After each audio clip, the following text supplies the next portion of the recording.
I still remember that morning, like it happened just a moment ago. The sun was barely up, and I was already awake, scrolling through my phone, half sleepy when the message came in. It was brief, cutting through the quiet like a knife. I'm leaving. I'm going to Miami with my 21-year-old girlfriend. I've already emptied the bank account, and I sold your car. At first, I thought I was seeing things. My mind didn't process it, didn't want to accept it. Surely it must have been a mistake. Maybe he was hacked. Maybe it was a joke. But no. The coldness of his words hit me like a wave, and I couldn't escape it. He wasn't joking. He wasn't being sarcastic. He was serious. I stared at the screen frozen. Time seemed to stop as the weight of those words sank in. I'm leaving.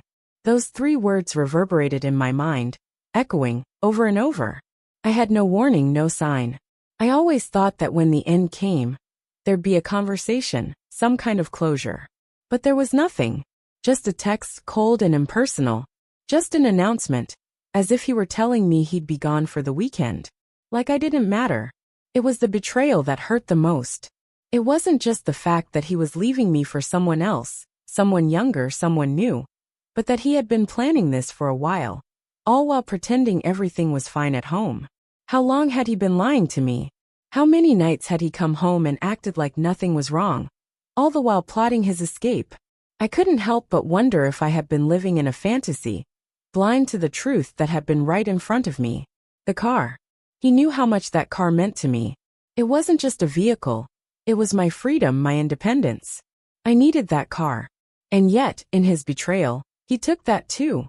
As if it were just another disposable item in his life. He didn't even think twice about it. He didn't care. And then the bank account. Emptied. Every last penny gone. My heart sank as I realized that everything I had worked for, everything we had built together, was now a hollow shell.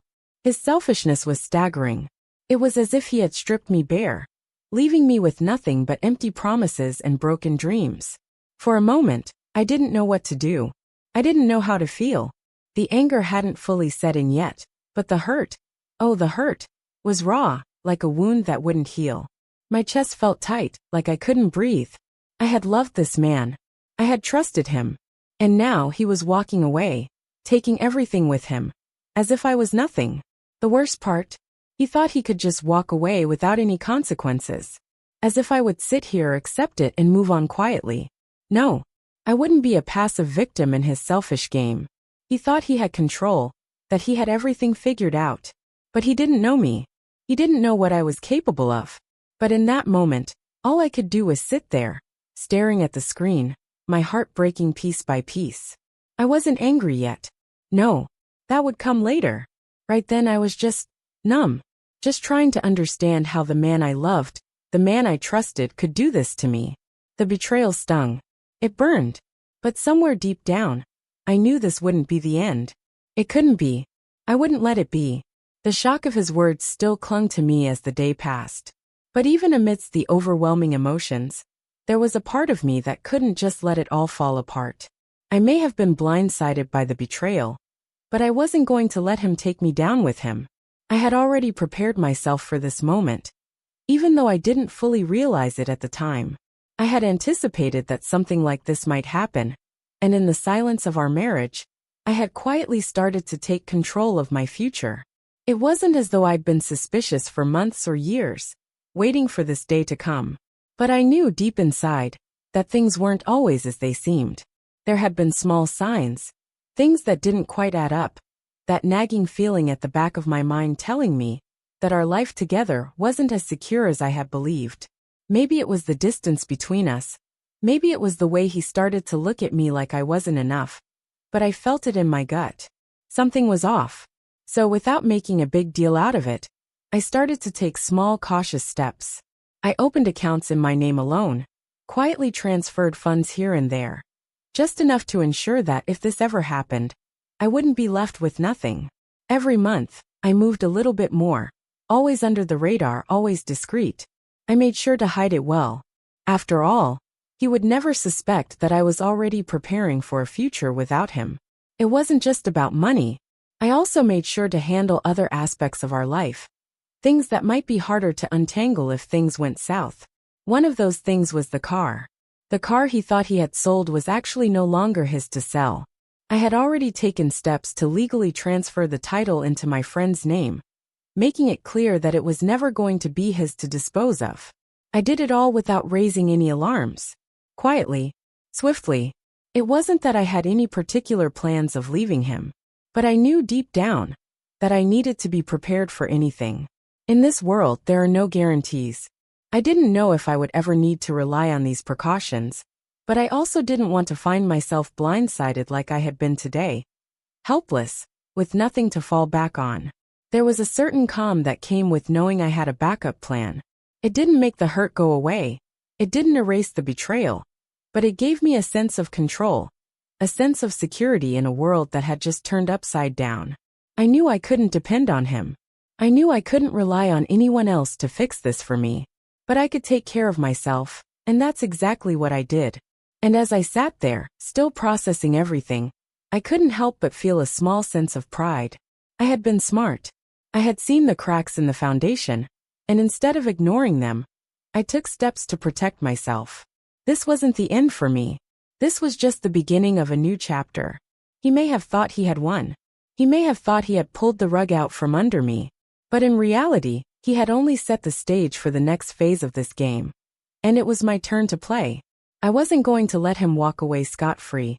And I wasn't going to let him destroy me in the process. He thought he had taken everything from me. But in truth, he had only given me the chance to reclaim everything I had lost. I would make sure of it. The day I had dreaded had arrived. My phone buzzed and it was him again. He had been texting me all morning, his messages growing increasingly frantic. I need money. Please, just help me out this one time. I'm starting fresh, you know? I just need a little bit to get by. The nerve. It was laughable.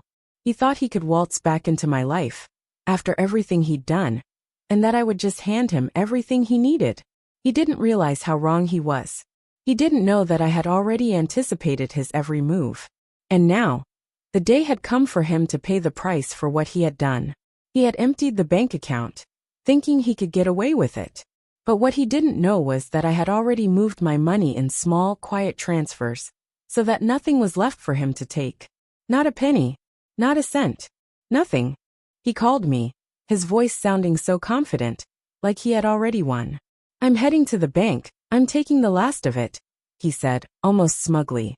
The words hit me like a slap in the face, but I didn't let him hear it in my voice. Go ahead, I replied calmly. I'm sure they'll be happy to help. I had to hold back the urge to laugh as I imagined him walking into that bank, expecting to withdraw the money that had once been ours, only to find an empty account staring back at him. I had been preparing for this moment for weeks, and now it was all coming together. The bank wasn't the only place he was going to feel the consequences of his actions. He had thought he could erase everything, and with one swift move, I would be left penniless. But I had outplayed him. The account that he had emptied had nothing left for him to take. Not a single dime. My steps had been quiet, but they were effective. He had walked into this trap, thinking he was the one in control. And now he was going to find out the hard way just how wrong he was. The hours dragged on, and I kept my phone on silent, waiting for the inevitable call. And then it came. The call I had been waiting for. I don't understand. There's nothing left in the account. His voice was panicked, desperate. What the hell happened? Where did it all go? I couldn't help but smile, though I kept my voice neutral. I'm sorry, I don't know what you mean. You emptied the account, didn't you? I let the silence hang between us for a moment. He had no idea what was coming next. Listen, you can't just leave me with nothing, he pleaded. I need that money. I'm starting over. I'm moving on. You have to help me. But I knew better. He wasn't starting over. He wasn't moving on. He was crashing, and he didn't know how to handle it. The reality of what he had done was sinking in, and it was starting to hit him hard. He had thought he could walk away and leave me with nothing, but now he was the one with nothing. No money, no home, no escape. And all I could do was listen to him scramble, trying to figure out what went wrong. You really thought I would just let you take everything? I asked, my voice low but steady. You took from me, and now you get to see what it feels like when the tables are turned. I could hear his frustration growing, the panic creeping into his voice. But it wasn't enough. It wasn't enough for him to realize what he had done. It wasn't enough for him to understand that I had already won. The bank, the money, it was all just the beginning. He had made a huge mistake, and now, he was about to pay for it in ways he hadn't even begun to comprehend. He was still reeling from the bank incident when the next bombshell hit him. The car. The car he thought he had sold, the car he believed would be the final nail in my coffin, was now slipping through his fingers, just like everything else in his life. When he called me, I could hear the disbelief in his voice, the frustration building as he tried to process what had happened. There's a problem with the car sale. The buyer's refusing to take it. They say it's not mine to sell. What did you do? His words were rushed, full of panic, and I could hear him pacing in the background. The sound of his steps echoed in my mind, each one a reminder of how he had once walked all over me. It was almost poetic, really. The man who thought he could leave me with nothing, the man who thought he had it all figured out, was now stumbling helpless. I took a deep breath, letting the silence hang between us for a moment before I spoke. You really thought you could sell it, didn't you? I said, my voice steady, almost as if I were talking to a child who had done something terribly wrong. But here's the thing. No matter what you thought, no matter how many lies you told yourself, the car was never yours to sell. I could practically feel his heart stop as the realization set in. I'd done it. I had outsmarted him. I had taken something so simple, something so important to him, and turned it into my weapon. I had done all of this without him even suspecting, without him ever seeing it coming. The quiet, calculated way I had taken control of the car, shifting the title into my friend's name, moving it out of his grasp, had been a small victory. And now he was paying for it. I could hear him choking on his words, stumbling over his frustration, as he tried to piece it all together. You're lying. This can't be true. I sold it. I made the deal. Why is the buyer refusing to take it? His voice was a mixture of anger and disbelief. He thought I was still the same woman he had deceived, the same woman he could push around. But I had changed. The years of silent hurt, the years of him walking all over me, had finally culminated in this moment. I wasn't afraid of him anymore. He didn't have the power to hurt me. And now, I was the one holding the cards. Did you really think I wouldn't take precautions? I asked, the hint of a smirk tugging at my lips, though my voice remained calm. You thought you could sell something that was already mine. You thought I wouldn't notice, wouldn't take action. I paused for a beat, letting the tension build, enjoying every second of it. I transferred the title months ago. The car's in my name now. And the sale you made? It's completely illegal. I could hear the silence on the other end of the line as he processed that last statement. It was a silence filled with shock and rage, but mostly, it was filled with the bitter taste of defeat. He had believed that the car was his ticket to freedom, that by selling it, he could finally make his getaway with everything intact. But in reality, he had only dug his own grave. I didn't care that he was angry. I didn't care that he was upset. He had taken everything from me. So what he was feeling right now was nothing compared to the pain I had endured. He had no idea how long I had been preparing for this, how long I had silently bided my time, waiting for the right moment to strike. And now, as I heard him stammering on the other end, I knew the moment had arrived. You can't just take everything from me and expect no consequences, I said, my voice ice cold. This isn't your world anymore. You don't get to call the shots. You don't get to walk away unscathed. I could hear him desperately trying to come up with an excuse, trying to manipulate me into fixing things. But I wasn't buying it anymore. I wasn't the woman who would sit by and let him tear me apart. I had outplayed him, and he didn't even realize it. Look, he said, his voice barely above a whisper. I'll do anything. I'll fix this. Just tell me what to do. But I wasn't interested in his pleas. He had taken everything from me. And now it was my turn to take something back. You don't get to fix it, I replied, my words cutting through the phone like a knife. What you've done is irreversible. You ruined this, not me. The call ended with him still trying to make sense of his loss. But it didn't matter. It didn't matter how much he begged, or how many excuses he made. The car was mine. The power was mine. And he had nothing left. The phone rang again, And this time, I didn't bother looking at the screen. I knew exactly who it was. His name flashed on the display, and as I stared at it, I felt a wave of both anger and relief wash over me. I had expected this. He wouldn't give up easily. He never had, even when I'd asked for his honesty. Even when I begged him to tell me the truth about his affair, he had always lied. But now the truth was out, and there was no running from it. The phone rang a second time, followed by a third, each call coming in rapid succession, more frantic than the last. I almost laughed. It was pathetic, really. The man who had once controlled every conversation, every decision, was now desperate for my attention. And what was he hoping for? Forgiveness? A way back into my life? A second chance to pull me into his web of lies? I let it ring. He had no right to ask anything of me. None. The audacity of him to even think he could come back and ask for help after everything he had done to me was beyond words. But I knew he would keep calling, so I sat there, staring at my phone, watching it buzz with each attempt. And I couldn't help but think about all the times he had left me waiting, all the times he had walked away from me without an explanation. He didn't have the luxury of making demands anymore. Finally I answered. Hello. My voice was calm, controlled, but inside, I could feel the rage boiling under the surface. He had taken everything from me, and now he was calling, thinking that I would help him out of the mess he had created. Well, this time he was wrong. Please, you have to help me. I don't know what to do, his voice cracked. There was no confidence in it now. There was no arrogance. It was raw, desperate. He was unraveling, and it was clear that the life he had so confidently built with his new girlfriend was crumbling faster than he had ever anticipated. You think I'm going to help you? I replied, the disbelief in my tone making it clear just how ridiculous his request was. After everything you've done? You think I'm just going to step in and fix it for you? His silence on the other end told me everything. He didn't have the answers. He didn't know how to get out of the hole he had dug for himself.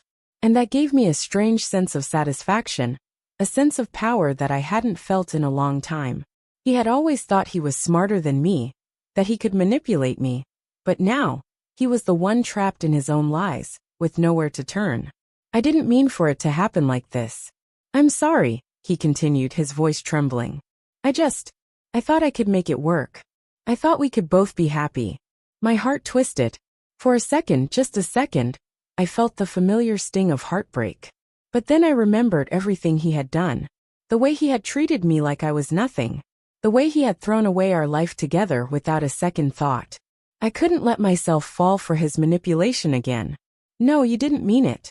You didn't mean any of it, I said, cutting him off before he could go further. You had the chance to fix things, but you chose to throw it all away. You chose her. You chose to leave. And now, you're going to deal with the consequences of that choice. I heard him shift, a muffled sound as if he was pacing, trying to find the right words. I know I messed up. But I need your help. Please. I don't have anyone else. I felt a pang of something deep inside, guilt maybe. But I quickly pushed it aside. This wasn't about me. This was about him facing the consequences of his actions. He had chosen to break everything, to tear us apart. Now he had to live with it. Help? What help do you need? I asked, the words coming out almost sarcastically. The only person who can fix this is you. You're the one who caused all of this. You're the one who lied, who cheated, who betrayed me. You're the one who sold my car, emptied our account. You're the one who made sure I had nothing left. His voice wavered again, this time filled with guilt and regret. I'm sorry. I was wrong. I didn't mean to hurt you. I didn't mean for it to go this far. It was almost laughable. After everything, he was still trying to play the victim. It was like he thought I was going to swoop in and save him. But I wasn't the woman who needed saving anymore. That woman was gone. And in her place stood a person who wasn't afraid to stand up for herself. A person who wasn't going to be manipulated anymore. You think saying you're sorry is enough? I said, my voice now firm, unyielding. You think you can just apologize and everything will be okay? No, it doesn't work that way. You had your chance. You had years of chances. And now you're going to have to deal with what you've done. There was a long pause on the other end. I could hear him breathing heavily, and for a moment, I thought he might break down. Maybe he thought I was going to change my mind. Maybe he thought he could still win me back with a few well-placed words. But he was wrong. I'm not going to help you, I said quietly, but with the weight of finality. You made your bed, now you have to lie in it. You wanted to leave me for her, to start fresh? Fine. But that doesn't mean I'm going to fix your mess. There was no response for a while, just the sound of his breathing, heavy and labored. It was like he had been struck speechless. I didn't feel bad about it. I didn't feel guilty. This was the only way he was going to learn. The only way he was going to understand that his actions had consequences. I won't forget this, he finally muttered, his words laced with venom. You'll regret this. You'll see. But I wasn't afraid of his threats. I wasn't afraid of anything anymore. He had shown me who he really was, and now it was my turn to show him who I was. The woman who had been hurt, but who was stronger than he could ever imagine. The woman who had been betrayed, but who would never be anyone's victim again. I'm not the one who needs to worry, I said, ending the call without another word. He had lost. He just didn't know it yet. The days following the phone call were filled with chaos, but they also gave me a sense of peace. It was strange. I had imagined that dealing with his betrayal would be far more painful, far more crushing. But instead, I felt an unexpected weight lifting off my shoulders.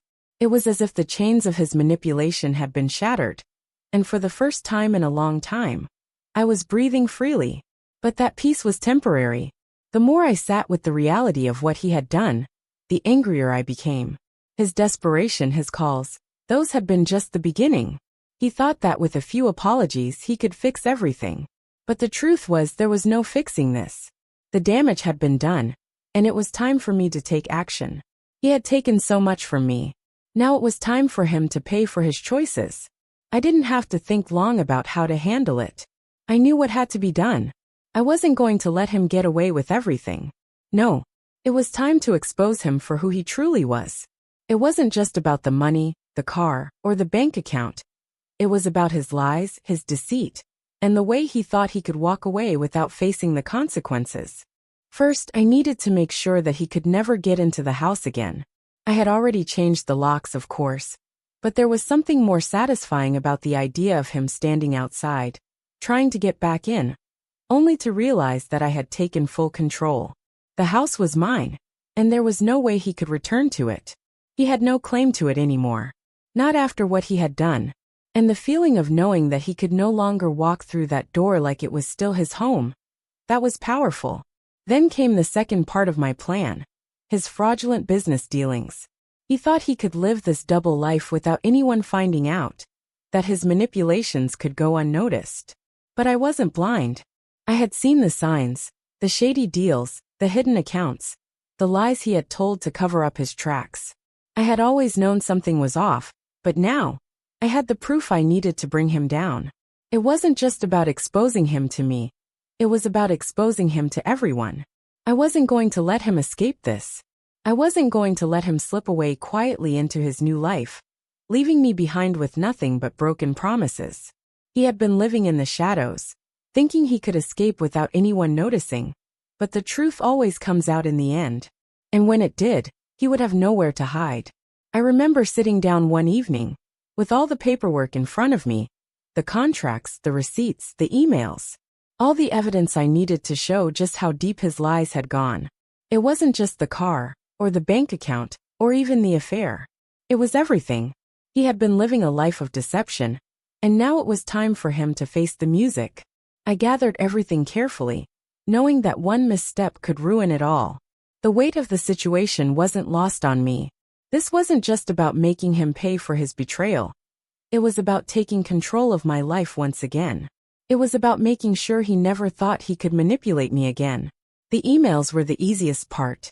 I sent them all at once, knowing that they would be the first thing he'd see.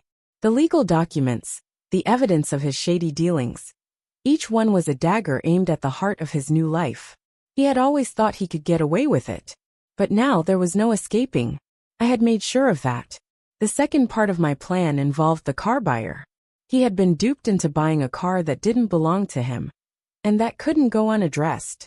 I called the buyer, explained the situation, and ensured that they knew the truth about the sale. I wasn't going to let that man's mistake be brushed under the rug. He had taken what wasn't his. And now, I was going to make sure that the buyer was made aware of the fraud. Sending that email to the buyer felt almost surreal. I could picture the moment when they would read it, when they would realize that they had been scammed. And while I felt no remorse for exposing him, I couldn't help but feel a strange sense of justice. He had done this to me, to so many others, and now, it was his turn to face the consequences of his actions. Finally, I turned my attention to the legal side.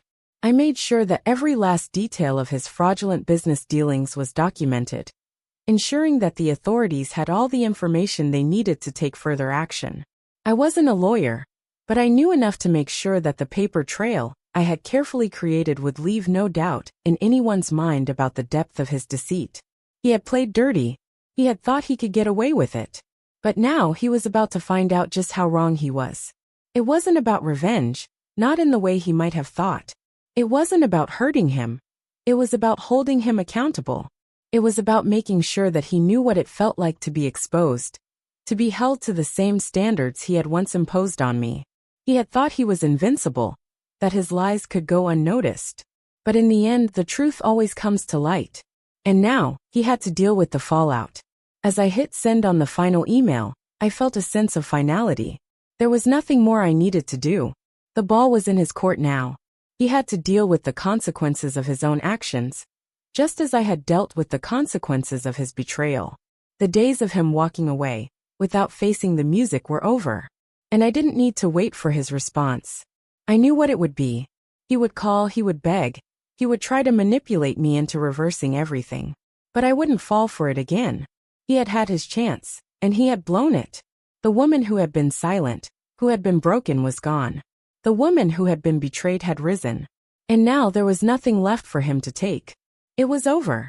Everything he had worked so hard for, everything he had so ruthlessly stolen, was crumbling around him. He had been too sure of himself, too confident in his ability to manipulate, to deceive. But the walls had come down, and now, the truth was exposed for everyone to see. He had no money, no home, no allies left. He was alone, abandoned by everyone who once stood by his side.